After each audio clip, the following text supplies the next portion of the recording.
আসন্ন প্রথম ধাপের উপজেলা পরিষদ নির্বাচনে জুরি উপজেলা পরিষদের নির্বাচনে অংশগ্রহণের জন্য ৩টি পদে মোট ১৭ জন প্রার্থী নিজেদের মনোনয়নপত্র জমা দিয়েছেন। প্রথম ধাপে দেশের ১৫২টি উপজেলা পরিষদ আগামী ৮ই মে নির্বাচন অনুষ্ঠিত হবে। বৃহস্পতিবার ১১ই মার্চ কমিশন সভা শেষে নির্বাচন কমিশনের অতিরিক্ত সচিব অশোক কুমার দেবনাথ এ তথ্য জানান। মনোনয়নপত্র জমা দেওয়ার শেষ তারিখ উল্লেখ করা ছিল ১৫ই এপ্রিল।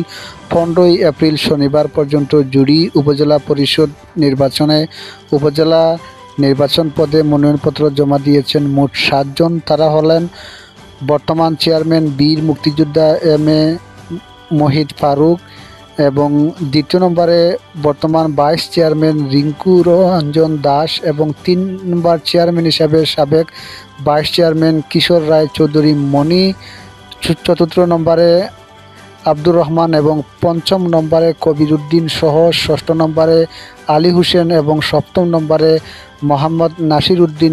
এই ৭ জন চেয়ারম্যান পদে মনোনয়নপত্র জমা দিয়েছেন এবং ভাইস চেয়ারম্যান পদে আরও ৭ জন মনোনয়নপত্র জমা দিয়েছেন।